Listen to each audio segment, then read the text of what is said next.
Assalamualaikum warahmatullahi wabarakatuh.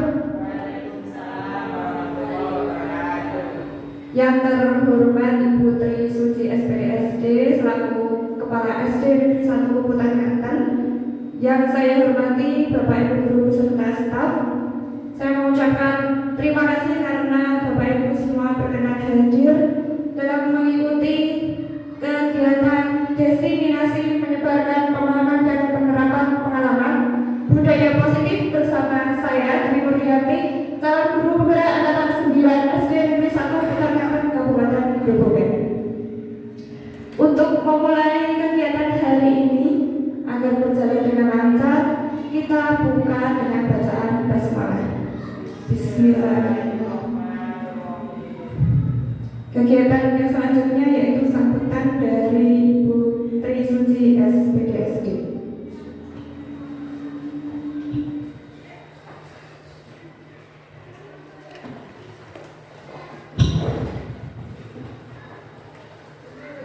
Bismillahirrahmanirrahim. Assalamualaikum warahmatullahi wabarakatuh. Bapak Ibu guru SDN 1 Banten serta karyawan SDN 1 Banten yang saya hormati, izinkan saya memberikan sambutan dalam rangka kegiatan yang diadakan oleh Ibu Dwi Murdianti, calon guru penggerak angkatan 9 Kabupaten Grobogan dari SDN 1 Banten, dalam memberikan diseminasi menyebarkan pemahaman dan penerapan pengalaman budaya positif di SDN 1 Banten. Alhamdulillah rabbil alamin. Marilah kita panjatkan puji syukur kehadirat Allah Subhanahu wa taala yang mana telah melimpahkan rahmat dan hidayahnya sehingga kita bisa bertemu dalam ruangan ini dalam keadaan sehat walafiat. Salawat dan salam kita aturkan kepada junjungan kita Nabi Agung Nabi Muhammad Sallallahu Alaihi Wasallam yang akan kita nantikan syafaatnya di hari yaumul kiamah. Amin Allahumma amin. Bapak Ibu guru, tidak akan panjang lebar saya memberikan sambutan kali ini. Semoga kegiatan yang dilakukan oleh Ibu Dwi Murdianti dalam melaksanakan kegiatan calon guru penggerak angkatan 9 ini semoga berjalan lancar dan selalu mendapatkan ridho dari Allah Subhanahu wa taala. Kiranya cukup, kurang lebihnya mohon maaf. Wabillahi taufiq wal hidayah. Wassalamualaikum warahmatullahi wabarakatuh.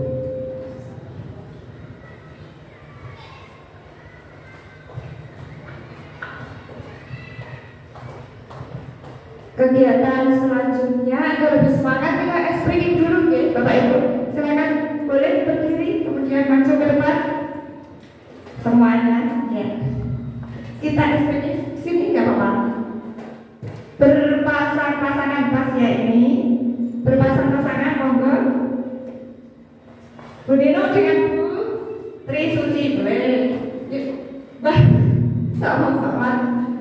Nah. Gini aja.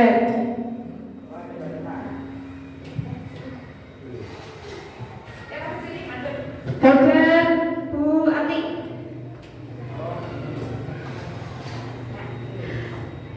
Boleh. Jadi ini nanti masing-masing ini cepat-cepatan untuk menjawab. Misalnya gini 3, kemudian Pak Mat 5. Nah ini nanti dijumlahkan. Siapa yang duluan itu nanti duduk terlebih dahulu, gitu ya. Jadi ini nanti duluan misalnya kiri 6. Oh sama 17 lagi 9. Nah berarti yang dulu yang lebih dulu nanti yang duduk terlebih dahulu. Siap? Semangat? Baik, kita mulai. 1, 2, 3.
di dalam budaya positif ini.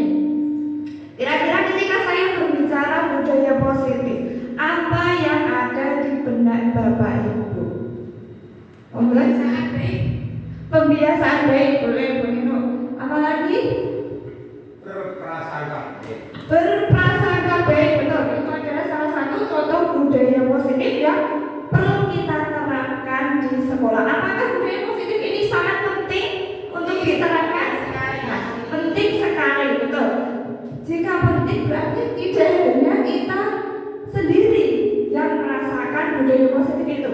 Maka dari itu perlu kita sebarkan atau kita amalkan, kita indahkan ke peserta didik, ke murid, kemudian ke lingkungan masyarakat, terutama di SDN 1 Kota Banten. Nah, konsep inti budaya positif yang pertama perubahan paradigma belajar, disiplin positif, nilai-nilai kebajikan, kebutuhan dasar manusia, motivasi perilaku manusia, posisi kontrol guru, keyakinan kelas, dan segitiga restitusi. Ini nanti akan kita bahas bersama. Nah, yang pertama tadi adalah perubahan paradigma belajar atau pembelajaran dengan paradigma baru. Bapak Ibu pernah mendengar istilah pembelajaran yang berpusat pada guru dan pembelajaran yang berpusat pada siswa? Pernah mendengar seperti itu? Kira-kira Bapak Ibu sudah menerapkan pembelajaran yang mana? Berpusat pada peserta didik. Iya, itu memang yang kita harapkan. Ini sesuai dengan filosofi Ki Hajar Dewantara, yaitu kita sebagai seorang pendidik perlu menuntut pembelajaran yang berpusat pada siswa, berpusat pada murid. Nah, jadi pembelajaran dengan paradigma baru itu merupakan pembelajaran yang dirancang berdasarkan prinsip pembelajaran berdiferensiasi, sehingga para murid belajar sesuai kebutuhannya. Kita harus mengetahui dulu kebutuhan murid itu apa saja, tidak langsung kita memberikan materi atau kita menggunakan metode ceramah, tapi kita menggunakan paradigma baru, yaitu pembelajaran yang berpusat pada murid. Nah, ini tujuannya untuk mewujudkan profil pelajar Pancasila. Bapak Ibu pernah mendengar istilah profil pelajar Pancasila? Ini ada 6 dimensi profil pelajar Pancasila, yaitu yang pertama beriman, bertakwa kepada Tuhan Yang Maha Esa, dan berakhlak mulia. Tentu saja kita menginginkan murid yang berakhlak mulia, kemudian rajin beribadah, beriman, bertakwa. Nah, selanjutnya berkebinekaan global. Berkebinekaan global ini berarti berwawasan global, tidak hanya mengetahui di lingkungan sekitar saja, tetapi juga seluruh di lingkungan masyarakat, kemudian bisa mengikuti perkembangan sesuai dengan kode zamannya.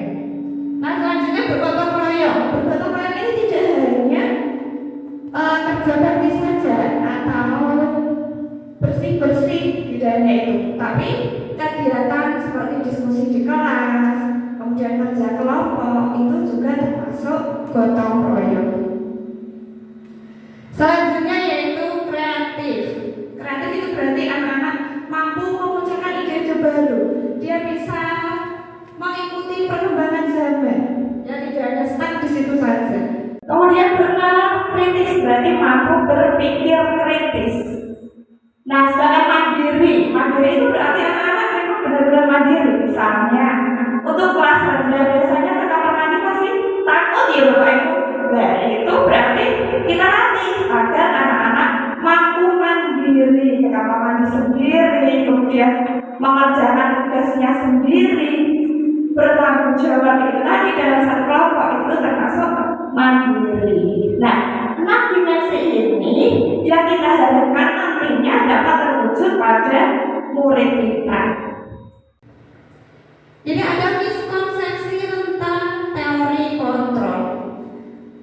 Ilusi guru mengontrol murid, kita pasti berpikir bahwa kita bisa memasak apa yang kita inginkan. Tetapi pada dasarnya kita tidak bisa. Kita tidak bisa memaksa apa yang kita inginkan kepada murid karena murid memiliki keinginan sendiri. Kita hanya bisa menuntun ke arah yang lebih baik. Kemudian ilusi bahwa kritik dan membuat rasa bersalah mampu menguatkan karakter. Ini belum tentu, karena kalau kita mengkritik siswa, itu bisa jadi nanti siswa akan terus merasa bersalah, tidak benar. Maka dari itu kita tuntun dengan baik dan tidak perlu memaksa, gitu tadi. Tidak perlu memaksa. Kemudian ilusi bahwa semua penguatan positif, efektif dan bermanfaat. Ini kaitannya dengan bujukan. Kita kan biasanya membujuk siswa, ayo rajin belajar ya, nanti kamu pasti nilainya bagus. Nah, itu belum tentu kan, belum tentu anak-anak langsung menuruti perintah dari guru, bujukan dari guru. Mungkin pada saat itu bisa dilakukan, tetapi kalau sudah lengah, kita sibuk, itu pasti murid akan mengulangi, tidak belajar lagi, tidak menulis. Maka ini hanyalah ilusi itu miskonsepsi, tipuan gitu. Kemudian ilusi bahwa orang dewasa berhak memaksa orang dewasa. Contohnya ibu kepala sekolah meminta kita untuk melengkapi aransi di kelas. Mungkin pada saat itu kita semangat untuk melengkapi pada saat itu. Tetapi kalau bu kepala sekolah tidak ada atau ada kepentingan, apakah kita melanjutkan? Belum tentu. Makanya itu adalah hanya ilusi. Maka dari itu kita perlu adanya perubahan, mengubah paradigma stimulus respon ke pendekatan teori kontrol. Berdasarkan stimulus respon, kebutuhan kita sama. Sedangkan berdasarkan teori kontrol, kebutuhan kita berbeda. Apakah betul kebutuhan kita sama? Tidak. Tentu kebutuhan kita berbeda. Kemudian semua orang melihat hal yang sama. Itu menurut stimulus respon. Sedangkan menurut teori kontrol, setiap orang memiliki gambaran berbeda. Tentunya Bu Santi juga memiliki gambaran-gambaran, itu impian, harapan kita. Dengan Bu Titik pasti juga berbeda. Kemudian menurut stimulus respon, kita mencoba mengubah orang agar berpandangan sama dengan kita. Sedangkan berdasarkan teori kontrol, kita berusaha memahami pandangan orang lain tentang dunia.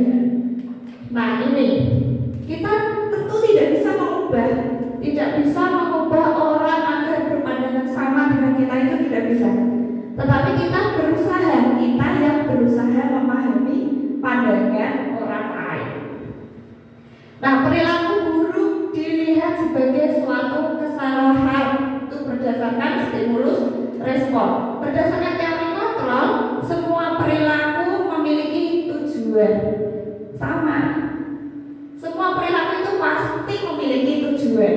Tidak ada yang tidak. Jadi tidak selalu perilaku buruk. Misalnya ada murid yang letih, lesu, lelah di kelas. Nah, itu terus kita hukum. Kamu kok seperti itu? Kok lesu di kelas? Nah, sebaliknya kita tanya terlebih dahulu. Kita tanya dia kenapa? Kemudian kenapa seperti itu? Apa kamu belum makan? Apa kamu sedang sakit?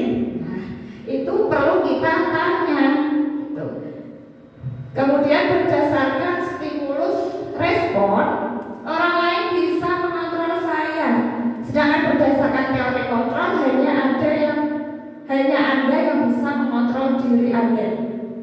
Nah, hanya diri kita sendirilah yang bisa mengontrol diri kita sendiri. Orang lain tidak bisa. Saya bisa kontrol, Anda tidak bisa mengontrol orang lain. Berdasarkan stimulus respon, pemaksaan ada pada saat rujukan gagal. Sedangkan berdasarkan teori kontrol, kolaborasi dan konsensus menciptakan pilihan-pilihan baru. Nah, jika berdasarkan stimulus respon seperti ini, pemaksaan itu sebaiknya kita ubah dengan cara kolaborasi, kerjasama. Kita membentuk kesepakatan. Konsensus ini maksudnya adalah kesepakatan bersama antara murid dengan guru atau guru dengan rekan sejawat. Kemudian model berpikir menang kalah. Nah, berdasarkan teori kontrol, model berpikir menang-menang. Kalau di sini menang berarti kita pasti berpikir kita guru, murid salah, oh muridlah yang kalah, kita yang menang. Maka itu harus kita ubah menjadi model berpikir yang menang-menang. Caranya bagaimana? Kalau murid melakukan kesalahan, itu kita memberikan kita bertanya terlebih dahulu masalahnya apa, kenapa seperti itu, kemudian apa yang harus dilakukan. Itu nanti akan membuat murid itu merasa tanggung jawab. Jadi sama-sama menang. Itulah maksudnya, guru menang, si murid juga menang. Jadi tidak ada menang kalah. Nah, kemudian ini itu nanti akan membentuk suatu disiplin. Dari kata disiplin, apa yang ada di benak Bapak Ibu? Yang mau berpendapat? Disiplin. Apakah itu kaitannya dengan aturan? Aturan. Kemudian apa lagi? Perilaku, tata tertib. Ya, biasanya disiplin itu berkaitan dengan perilaku, tata tertib, peraturan. Padahal di sini disiplin itu berasal dari kata disiplina yang artinya belajar. Jadi kita belajar tidak hanya mematuhi peraturan, tidak hanya mematuhi tata tertib, tapi belajar untuk menumbuhkan tanggung jawab pada diri kita. Maka dari itu memerlukan motivasi intrinsik, motivasi yang tumbuh dari diri kita sendiri, bukan dari orang lain, atau bukan motivasi ekstrinsik. Nah, ini itu semua dilakukan berdasarkan nilai-nilai yang diyakini. Itu nanti akan membentuk suatu disiplin positif, yaitu salah satu cara penerapan disiplin yang bertujuan untuk menumbuhkan kesadaran serta memberdayakan murid tanpa imbalan, ancaman, atau hukuman. Nah, itu memerlukan motivasi intrinsik. Kita ini tujuannya untuk membentuk motivasi intrinsik pada murid. Ini sebagai pendidik, tujuan kita adalah menciptakan murid yang disiplin diri sehingga mereka berperilaku mengacu pada nilai-nilai kebajikan. Nilai-nilai kebajikan ini universal, Bapak Ibu, dan memiliki motivasi intrinsik dalam perubahan perilaku ke arah yang lebih baik. Apa itu nilai-nilai kebajikan? Nilai yang disepakati bersama. Jadi nilai kebajikan itu nilai yang disepakati bersama, semuanya sudah sepakat, semua tahu. Lepas dari suku bangsa, agama, bahasa maupun latar belakangnya. Baik, masih semangat Bapak Ibu? Masih semangat Bapak Ibu? Mana semangatmu? Ini semangatku.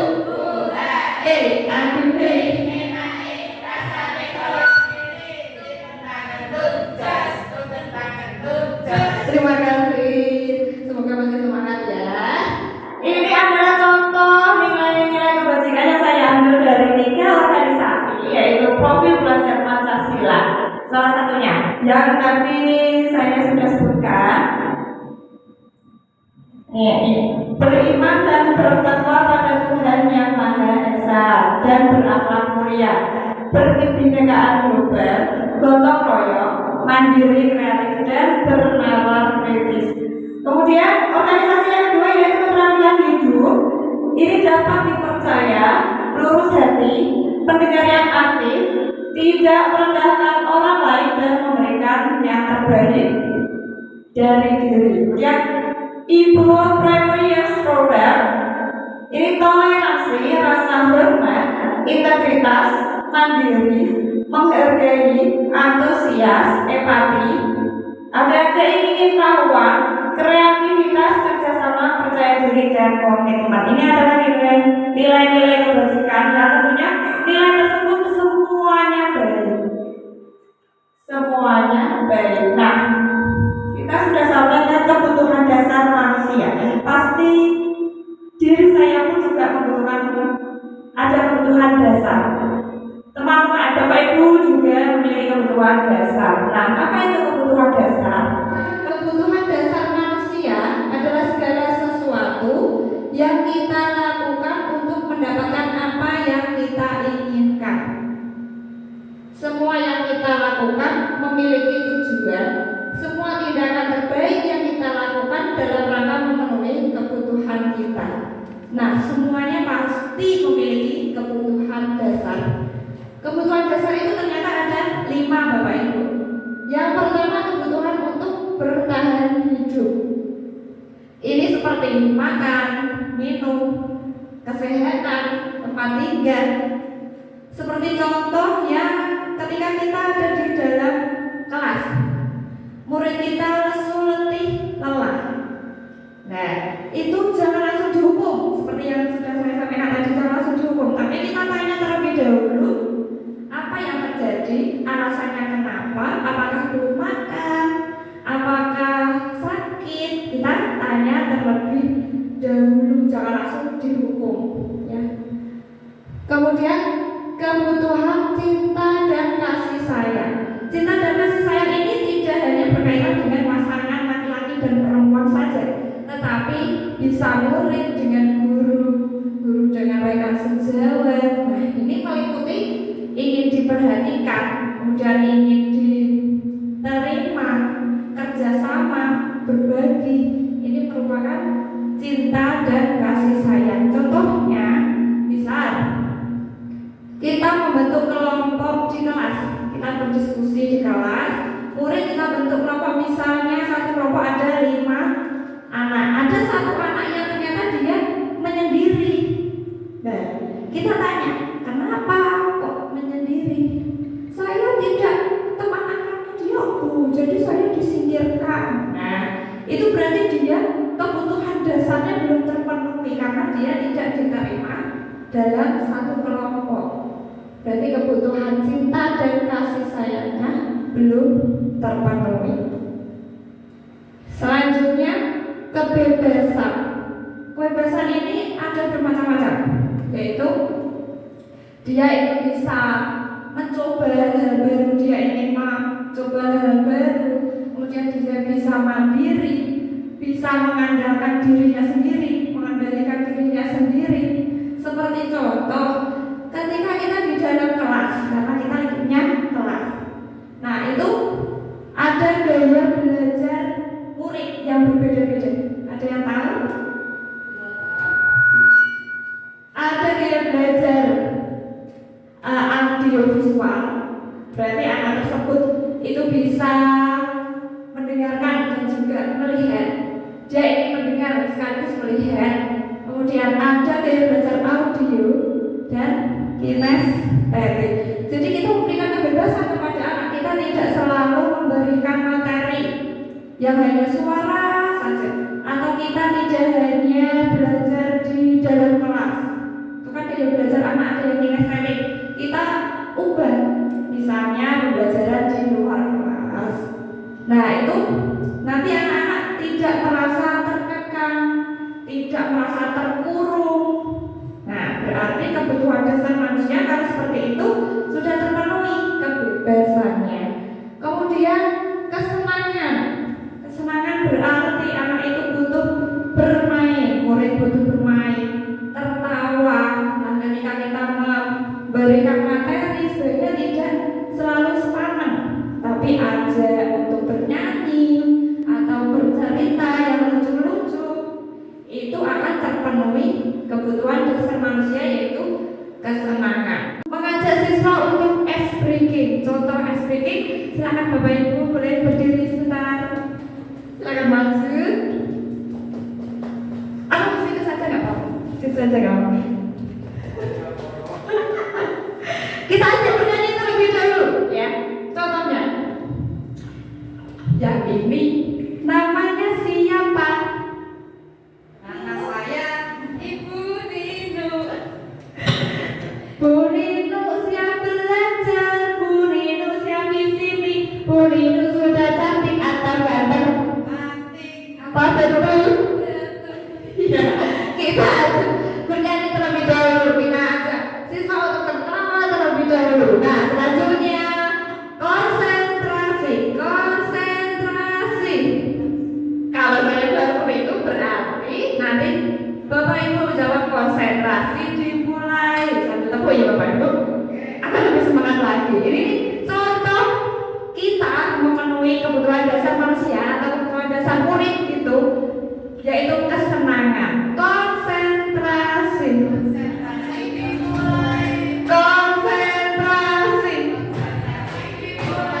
Nah, bisa angkat jarinya 1, 7. Angkat 1. Nah, bisa diputar sesuai arah jarum jam. 1, lebih lambat lagi. 2, 3, lebih cepat. 1, 2, 3, lebih lambat lagi. Iya, silakan tembakkan Babu. Iya, Babu mana ya? Babu mana ya? Berarti belum konsentrasi. Sekali lagi tuh angkat. Silakan putar sesuai arah jarum jam. Lambatkan, diperlambat, dipercepat. Silakan tempelkan ke dahi. Ya, dahi betul. Jadi semuanya sudah konsentrasi. Beri tepuk tangan untuk kita semua. Ini adalah salah satu yang bisa kita terapkan kepada siswa, yaitu kesenangan. Jadi demikian, ini nanti bisa membuat siswa lebih semangat lagi, terpenuhi kebutuhan dasarnya. Boleh duduk Bapak Ibu. Nah, sedangkan kekuasaan berarti siswa tersebut atau murid tersebut ingin menjadi seorang pemimpin, kemudian ingin dianggap, merasa dianggap, didengar. Ya. Itu ada murid biasanya gini. Coba siapa yang berani mengerjakan soal ini di depan? Saya Bu. Berarti kan itu dia memiliki inisiatif. Dia memiliki inisiatif untuk dianggap, kemudian didengar. Dia memiliki prestasi, ingin dianggap memiliki prestasi. Dia itu berkuasa. Seperti itu. Kalau kekuasaan, dia ingin menjadi seorang pemimpin. Misalnya, siapa yang ingin menjadi ketua kelas? Padahal pada saat itu kita melakukan voting, sudah melakukan voting di kelas, sudah terpilih. Misalnya siapa itu si A. Dan ternyata ada siswa yang menunjukkan tangan. Bu, harusnya saya yang menjadi ketua kelas, dia itu nggak bisa. Nah, itu berarti dia memiliki kebutuhan dasar, yaitu kekuasaan. Dia ingin memimpin. Dan ini adalah motivasi perilaku manusia. Tadi ada 2 ya Bapak Ibu, ada motivasi ekstrinsik dan ada motivasi intrinsik. Motivasi ekstrinsik itu hanya untuk menghindari hukuman saja, atau untuk mendapatkan imbalan, piala, peringkat. Tetapi kalau motivasi intrinsik itu untuk menjadi orang yang mereka inginkan dan menghargai diri sendiri dengan nilai-nilai yang mereka percaya. Jadi yang kita inginkan itu kita bisa mewujudkan motivasi intrinsik terlebih dahulu.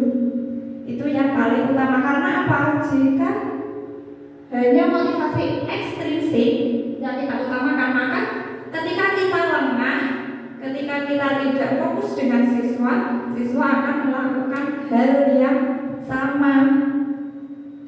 Seperti itu. Jadi motivasi intrinsik ini sangat penting. Bagaimana Bapak Ibu, masih semangat? Masih semangat ya?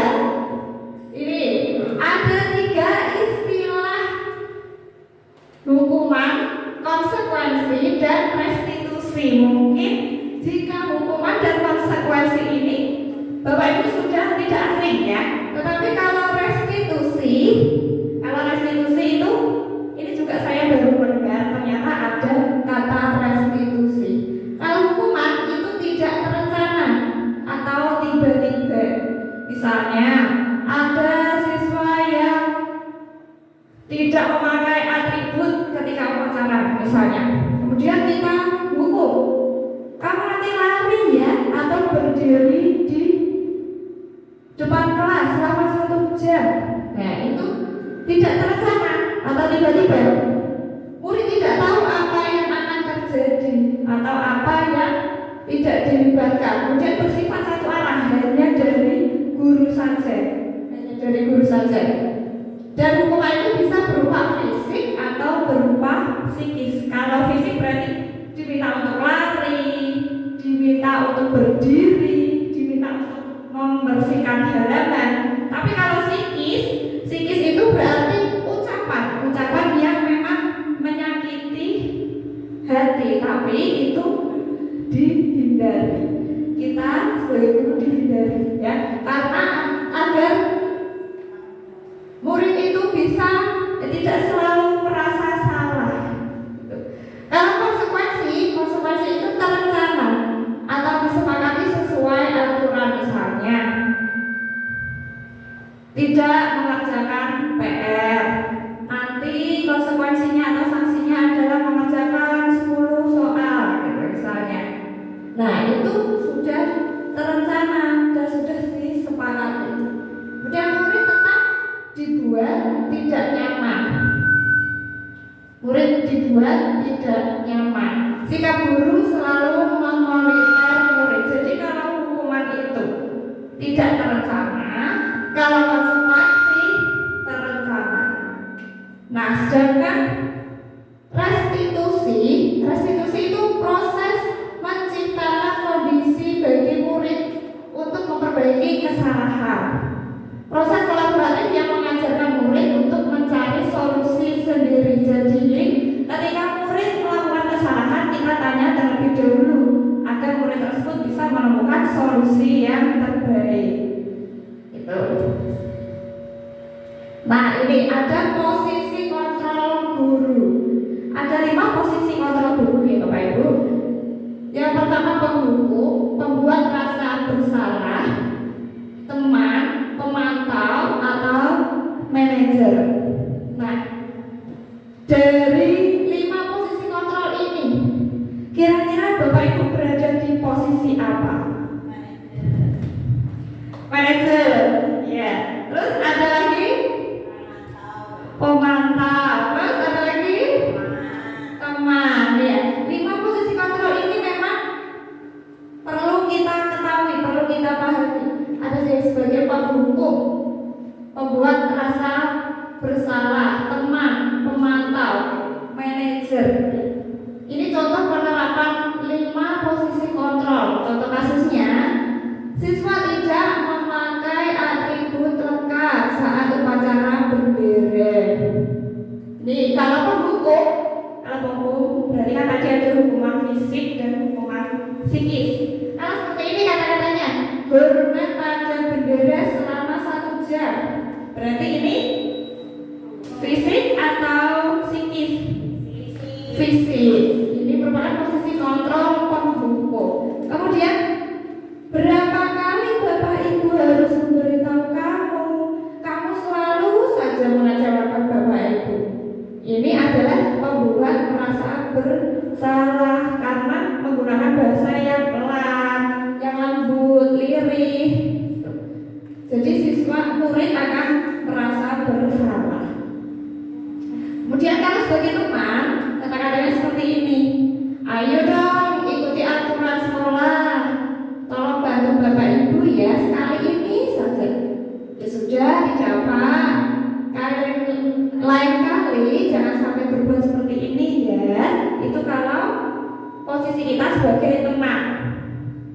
bahasanya juga seperti teman-temannya sendiri.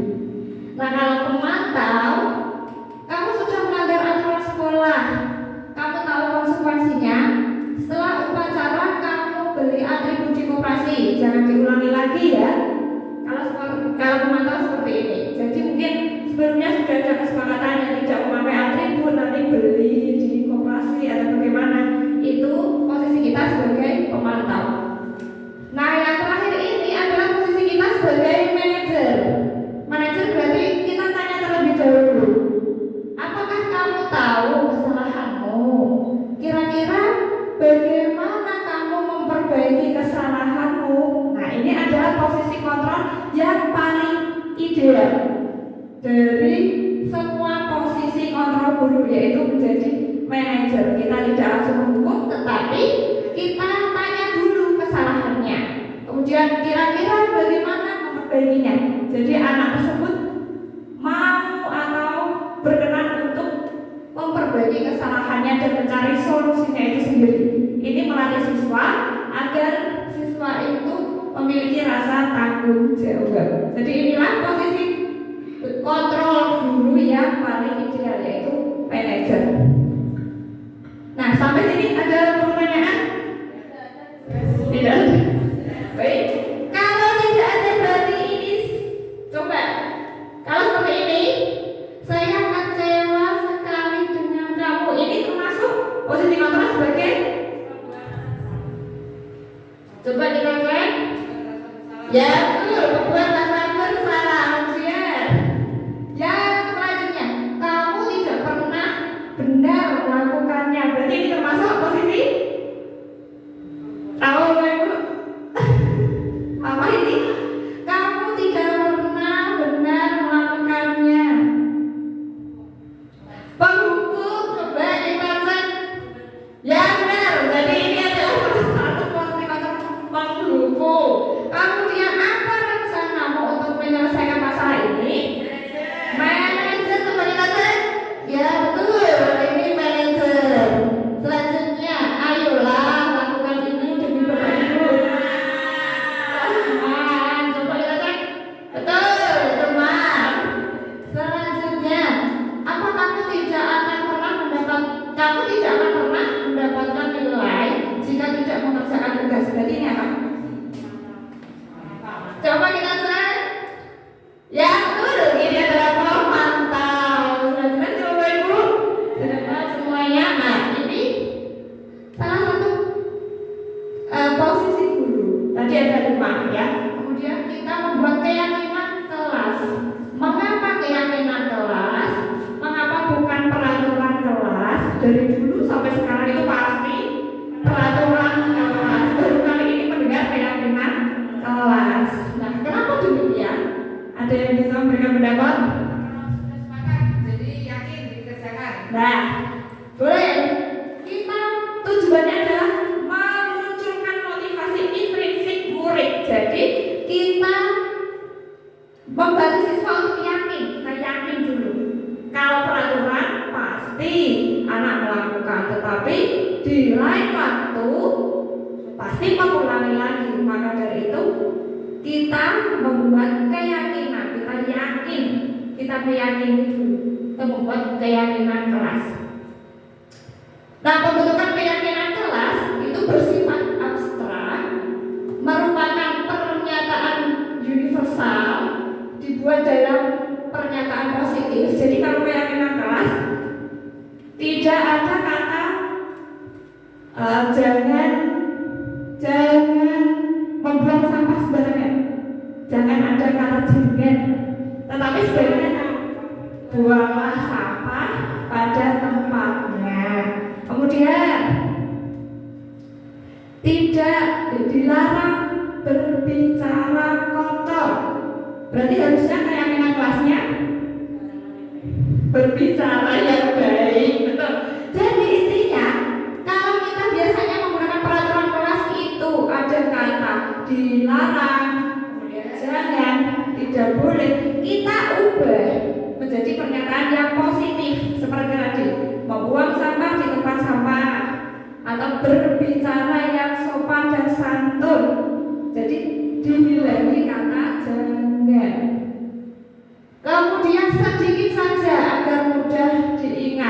3 sampai 7 lah, 7 keyakinan kelas. Kemudian sesuai dengan kondisi kelas dan sekolah sehingga mudah diterapkan, tidak terlalu muluk-muluk. Kemudian semua warga kelas atau sekolah dilibatkan saat membuat kesepakatan kelas. Jadi semuanya dilibatkan, tidak hanya dari guru saja. Kita membuat kesepakatan atau keyakinan kelas itu semua murid tahu. Bagaimana caranya? Saya sudah menyiapkan kertas.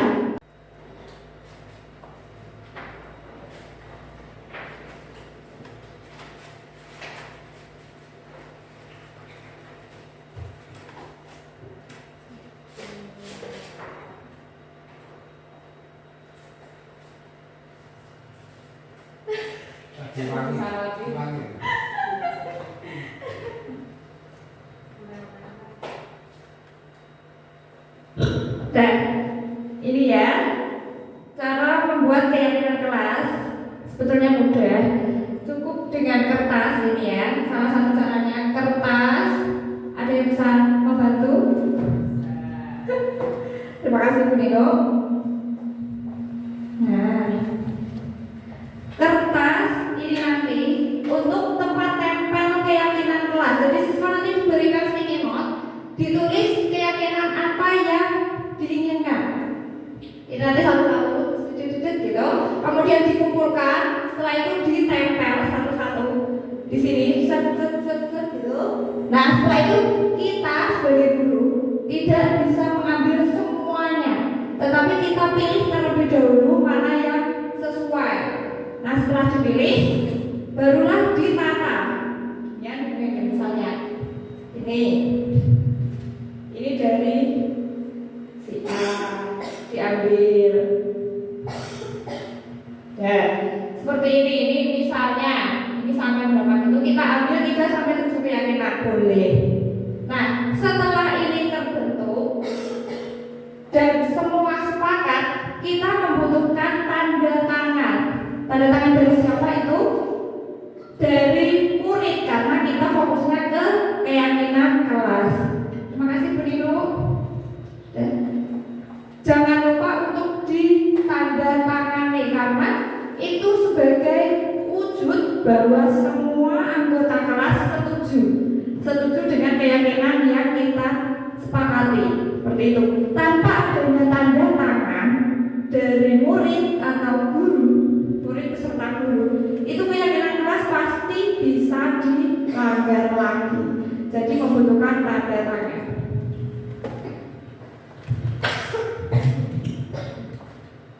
Selanjutnya, bagaimana Bapak Ibu menghadapi murid yang memiliki kasus? Ada yang bisa berpendapat? Langsung dimarahi, langsung dihukum, diberikan pendampingan, betul sekali, diberikan pendampingan terlebih dahulu.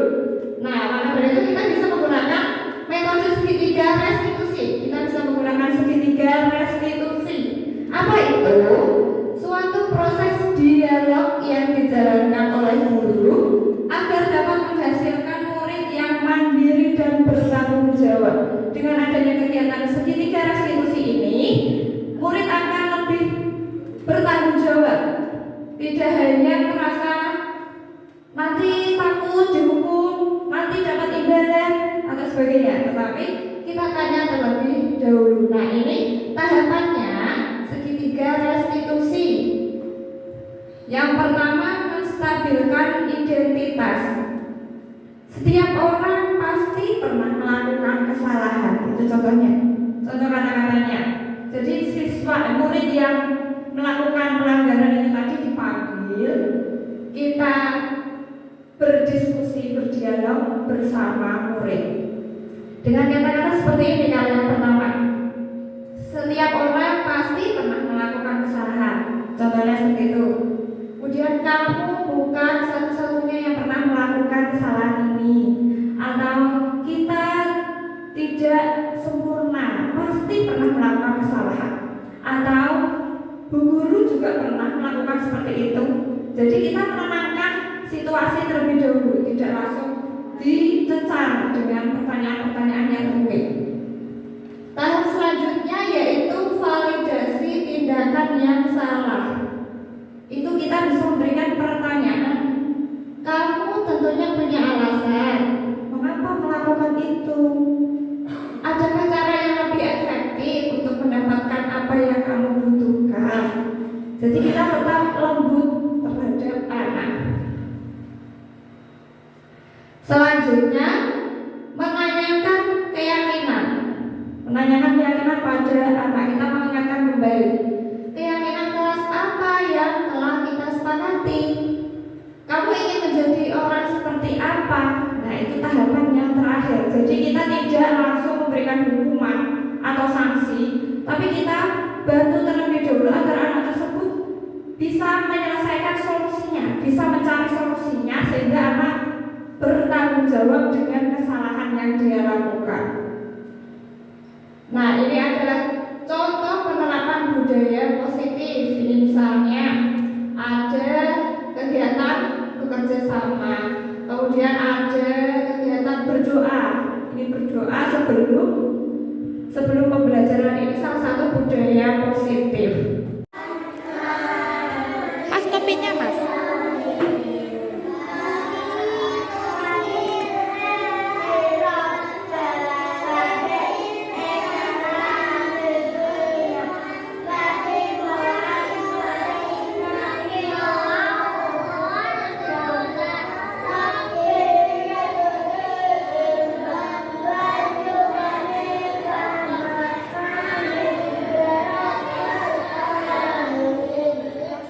Ini ya kegiatan, salah satu kegiatan budaya positif. Kira-kira menurut Bapak Ibu ada hal yang lain terkait penerapan budaya positif? Contohnya, ada yang bisa berpendapat? 5S, apa saja itu Bu Septi?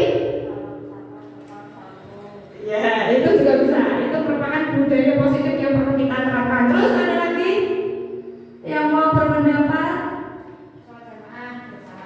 Boleh, itu sholat berjamaah, tapi itu mayoritas beragama Islam. Nah, ada banyak sekali penerapan budaya positif yang dapat kita lakukan ketika berada di sekolahan. Ada salam dengan guru, berdoa, kemudian bekerja sama, bersihkan lingkungan, banyak sekali ya.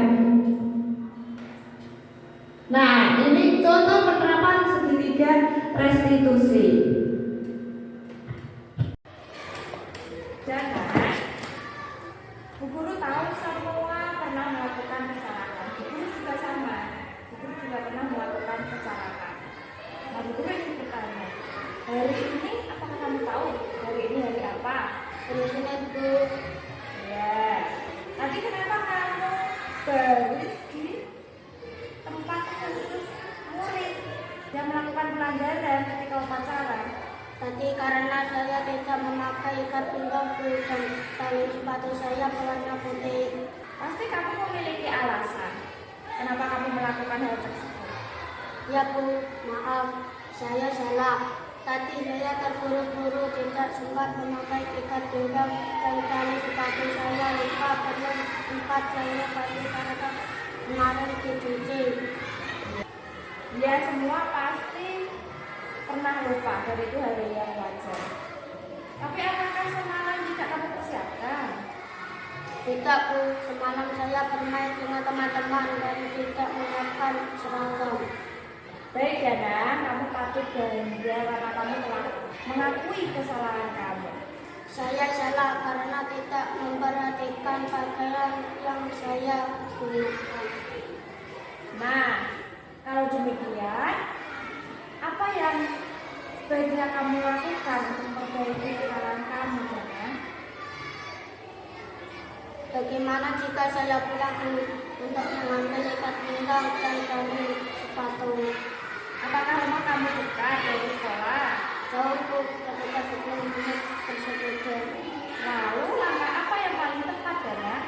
Saya jadi tidak akan mengulangi ini lagi karena ingat menjadi bagian dan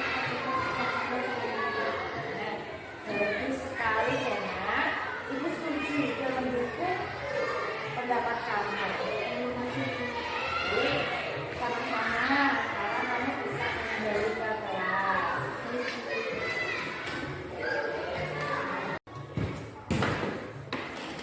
Dana, tentunya semua orang pasti pernah melakukan kesalahan. Bu Guru pun juga pernah melakukan kesalahan. Tapi Bu Guru lihat ada yang beda dari rambut kamu. Ada apa dengan rambut kamu, Dana? Tidak apa-apa, Bu. Saya ingin mencoba model baru. Menurut kamu model rambut seperti itu boleh untuk anak sekolah dasar? Saya tidak tahu, Bu. Mungkin boleh karena hasil lain banyak yang potong seperti ini. Iya. Tentunya kamu punya alasan tersebut. Tentunya kamu punya alasan melakukan hal tersebut. Saya minta maaf, Bu. Saya hanya mau coba yang baru. Iya. Semua pasti ingin sesuatu hal yang baru. Tapi kita juga harus melihat norma kepantasan. Iya, Bu. Saya salah. Baik, Dana. Kamu patut bangga dengan diri kamu karena kamu telah mengakui kesalahan kamu. Apakah kamu tahu keyakinan kelas yang sudah kita sepakati? Iya, Bu. Tahu. Lalu keyakinan kelas apa yang sudah kamu langgar? Berpenampilan rapi dan sopan. Nah, kalau demikian, kira-kira langkah apa yang akan kamu lakukan untuk memperbaiki kesalahan kamu? Saya akan potong rambut, Bu. Sepulang sekolah, saya langsung potong. Nah, baik, Ibu setuju dengan kamu. Silakan nanti kamu potong rambut dan jangan diulangi ya. Ini silakan kembali ke kelas. Dari sini ada pertanyaan? Ada yang ingin ditanyakan? Kalau tidak ada, cukup sekian dari saya. Selalu berusaha untuk menjadi yang terbaik dalam situasi apapun. Semoga kita dapat menerapkan budaya positif yang tentunya sangat bermanfaat bagi kita semua, terutama khususnya untuk murid dan juga guru, untuk diri kita sendiri. Sekian dari saya, semoga bermanfaat. Wassalamualaikum warahmatullahi wabarakatuh.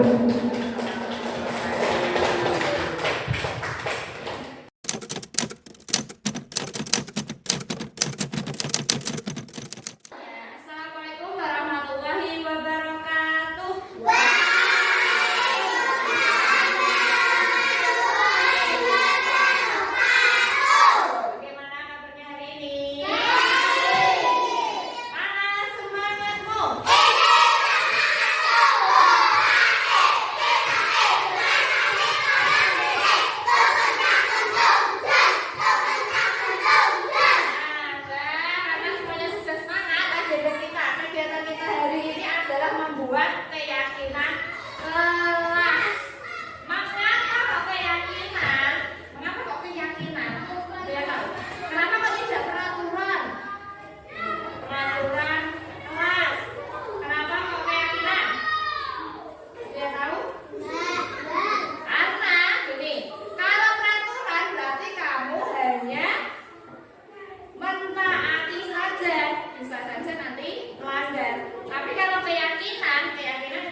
makin sebentar. Yuk.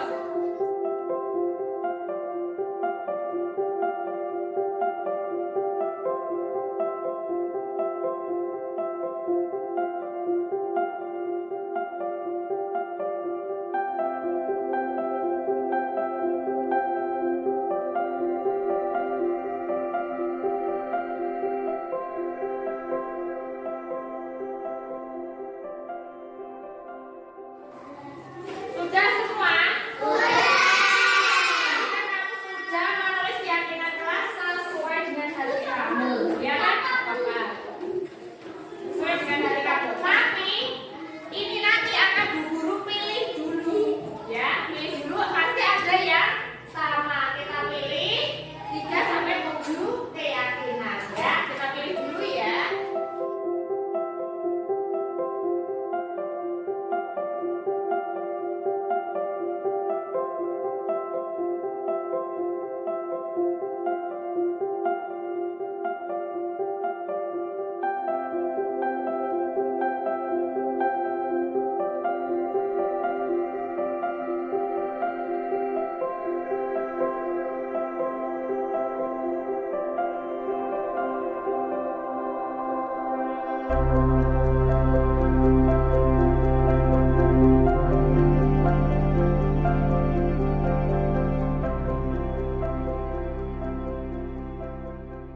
Setelah Bu Guru seleksi, ini kita sudah mendapatkan 7 kesepakatan kelas ya.